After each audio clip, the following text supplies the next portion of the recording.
శ్రీ గురుభ్యో నమః. మహాగణాధిపతే నమః. భార్యాభర్తల మధ్య అన్యోన్యత పెరగాలంటే ఏం చేయాలి అంటే అన్యోన్యత లేదా అని అడిగే ప్రశ్న కూడా ఉంటుంది. ప్రస్తుత కాలం ప్రకారం ఉన్న జంటలు కావచ్చు, ప్రతి ఒక్కరూ ఉద్యోగం చేయడం, సమయాన్ని కేటాయించకపోవడం లేదా స్ట్రెస్ గురి అవ్వడం ఇటువంటివి జరుగుతున్నాయి. దానివల్లనే మనస్పర్ధలు కూడా ఏర్పడడం జరుగుతుంది. ఒకరినొకరు అర్థం చేసుకోకపోవడం, కోపతాపాలకు గురవడం ఇటువంటివి జరుగుతున్నాయి. అదే మన పూర్వం అనుకోండి, ఉమ్మడి కుటుంబం ఉండేది.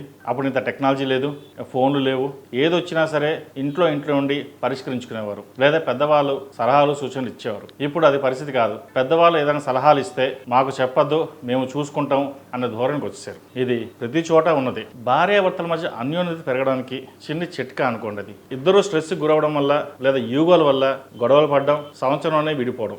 అంటే మా ఇద్దరికి పడడం లేదు, లేదా నన్ను సరిగ్గా చూసుకోవట్లేదు, లేదా సపరేట్ వెళ్ళిపోదాం, అమ్మ నాన్నలు వద్దు, నేను సపరేట్గా ఉందాం అన్న ధోరణికి వచ్చేసారు. ఇండివిజువాలిటీ పెరిగిపోయింది. ఇండివిజువాలిటీ ఉండడం వల్ల ఏమొస్తుందంటే ఏం లాభం చెప్పండి? కుటుంబం అంటేనే అందరూ కలిసికట్టుగా ఉండడం. అయితే మరి లోపం ఎక్కడ వస్తుంది? ఒకరి మీద ఒకరి నమ్మకం లేకపోవడం కావచ్చు, అవగాహన లేకపోవడం కావచ్చు, ఏ ఇతరత కారణాలైనా కావచ్చు. ఏ రోజైనా ఒక అరగంట సమయం ఇద్దామంటే బిజీ. పొద్దున్న లేస్తే మన ఫోన్లు, ఆఫీస్ కాల్స్, సాయంత్రం వస్తే టెన్షన్ అయిపోయిందన్ను, వారం వస్తే ఫ్రెండ్స్తో పార్టీలకు వెళ్ళడం. మరి ఇంకెక్కడ గడుపుతున్నారండి సమయం? ఇది ప్రతి ఒక్కరూ ఇబ్బంది పడుతున్న విషయం. కాఫీ విత్ వైఫ్, ఇది నేను మొన్న ఒకసారి దుబాయ్లో పంచాంగం శ్రవణం చేసినప్పుడు ఇదే మాట నేను చెప్పాను. కాఫీ విత్ వైఫ్ అంటూ. అప్పుడు ఒక ప్రశ్న అడిగారు, అంటే కాఫీ విత్ కరెంటా అని.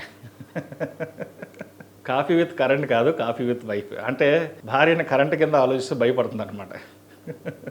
అది ఒక చిన్న జోక్ అనుకోండి, ఆ రోజు చెప్పారు. అయితే ఇలాగే భార్యాభర్తలు అన్యోన్యంగా నవ్వుకుంటూ ఉండాలి. ఉదయాన్నే మనకు కాఫీ తాగేటప్పుడు ఒక అరగంట కేటాయించండి. వాళ్ళకి ఏదైనా మాట్లాడాల్సుకుంటే, ఏ ఇష్యూస్ ఉన్నా సరే ఆ టైంకి పరిష్కరించుకుంటే ఒకరి మీద ఒకరి మమకారం పెరుగుతుంది. మిగతా సమయం అంతా మీ ఆఫీస్ విషయాలు అన్నీ చూసుకోండి, తప్పులేదు. కానీ ఈ coffee with wife or coffee with husband అంటాం. కానీ హస్బెండ్ కంటే కాఫీ విత్ వైఫే అంటాం. ఎందుకంటే ఆడవారిని ఫస్ట్గా మనం పూజించాలి, వారికి రెస్పెక్ట్ ఇవ్వాలి. ఎన్ని కష్టాలు వచ్చినా సరే వాళ్ళు భరిస్తారు. రెండవది, ఏదున్నా భర్త బాగుండాలి, పిల్లలు బాగుండాలి, ఆహారనసలు కష్టపడతారు. వాళ్ళ ఆరోగ్యాన్ని కూడా పక్కన పెడతారు. అది మనం గమనించాం. మనం పొద్దున పోయి సాయంత్రం వస్తాం, ఫ్రెండ్స్తో తిరుగుతాం, కానీ ఇంట్లో ఒక పూట మనం కేటాయించలేకపోతున్నాం. ఆదివారం వచ్చిందంటే ఫ్రెండ్స్ పార్టీ, లేదా నిద్రపోవడం, లేదా తినేసి పడుకోవడం, ఇటువంటి కార్యక్రమాలు చేస్తుంటాం. అయితే ఈ అరగంట సమయం, ఒక గంట సమయం పొద్దున వారికి కేటాయిస్తే వాళ్ళకున్న భావాలను చెప్పుకోవడం కానీ, లేదా పిల్లల గురించి కానీ, కుటుంబం గురించి కానీ ఏదైనా డిస్కస్ చేయడానికి